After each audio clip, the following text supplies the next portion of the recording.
sekolah telah tiba.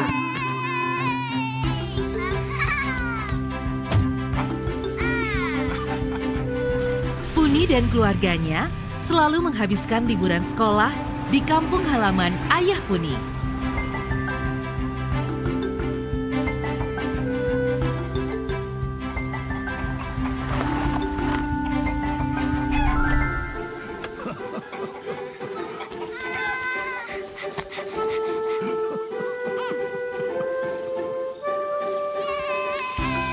Puni sangat suka desa.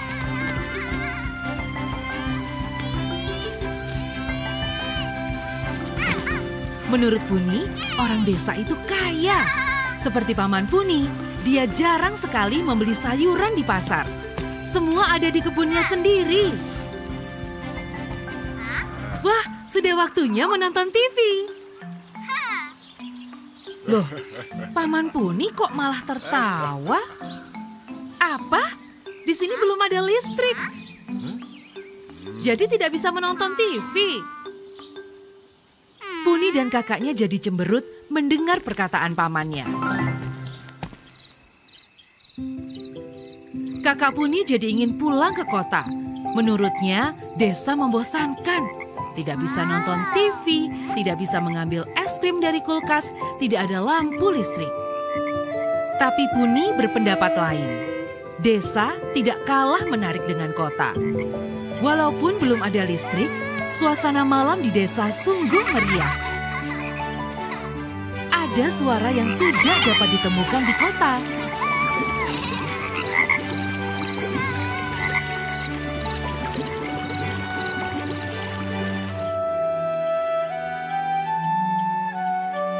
Kakak Puni berkata, "Kalau desa tidak kalah menarik dengan kota, kenapa banyak orang desa yang bersekolah di kota dan tidak mau kembali ke desa?"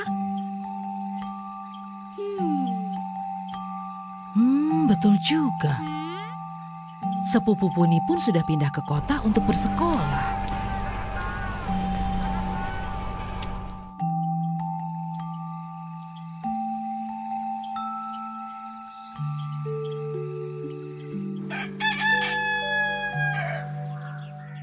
Selamat pagi. Puni? Loh, wajah mereka kok kotor? Aduh, pasti mereka lupa mematikan lampu minyak kemarin malam. Ayo, cuci muka. Tunggu, air harus ditimba dulu dari sumur. Karena belum ada listrik, mereka tidak bisa memakai pompa air listrik. Penyebaran listrik memang belum merata sampai ke semua desa. Kita harus sabar sedikit. Sebentar lagi, mungkin listrik akan masuk ke desa ini. Ketika Puni sudah dewasa, dia dan suaminya berkesempatan mengunjungi desa-desa di negara lain dan mempelajari bagaimana desa-desa itu menjadi sejahtera. Puni takjub melihat lahan yang begitu besar dikelola dengan sangat efektif dan tenaga kerjanya tidak hanya terpusat pada pengolahan lahan.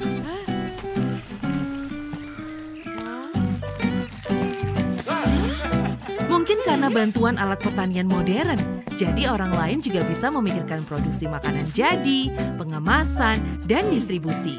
Berbeda sekali dengan pengalaman yang dia rasakan di desa. Semua orang terpusat hanya pada pengolahan lahan. Puni berhayal, desa-desa di Indonesia harus bisa seperti itu.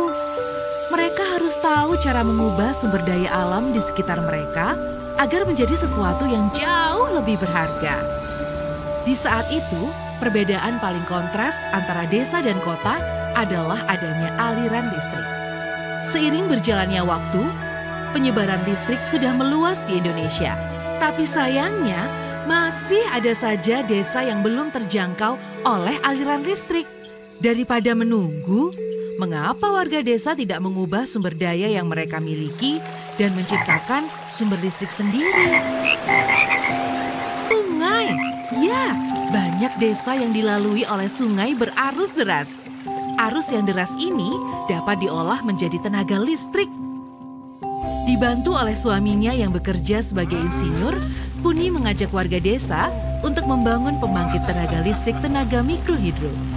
Pembangkit mikrohidro ini memerlukan konstruksi sederhana yang dapat dibangun dengan mudah dengan biaya jauh lebih rendah dibandingkan pembangkit listrik tenaga air skala besar. Komponen pertama yang paling penting dalam mikrohidro adalah aliran sungai yang stabil. Biasanya untuk menambah kekuatan arus, gaya gravitasi dimanfaatkan dengan memberikan kemiringan sekitar 25 derajat pada aliran sungai. Aliran sungai lalu akan dilewatkan kepada kincir air untuk mengubah energi potensial air menjadi energi gerak. Kincir air yang berputar lalu disambungkan dengan generator yang akan mengubah tenaga air menjadi tenaga listrik. Penghubung antara turbin dan generator bisa berbentuk roda gerigi, sabuk, atau bahkan bisa langsung menghubungkan antara poros turbin dan poros generator.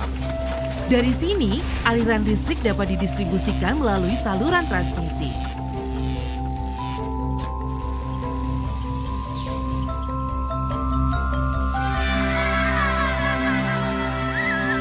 Tidak hanya berhenti di situ, Puni pun dengan aktif mengajak para sarjana baru dari universitas untuk mengenal lebih dekat dan mencintai desa. Salah satu pertanyaan yang sering ditanyakan adalah, mengapa tidak membangun pembangkit listrik tenaga air berskala besar yang berkapasitas jauh lebih besar untuk desa saja? Ada banyak sekali pertimbangan memilih pembangkit listrik mikrohidro. Pembangkit listrik mikrohidro tidak mengubah ekosistem sungai. Semua ikan dan makhluk hidup lainnya tetap bisa hidup. Pembangkit listrik tenaga air berskala besar gambarannya seperti ini. Selain memakan dana besar, pembangkit listrik mengubah ekosistem sungai, hutan, serta pemukiman penduduk. Bendungan besar ini harus menggenangi lahan yang dulunya bisa hutan atau pemukiman penduduk, sehingga sering harus menggusur penduduk.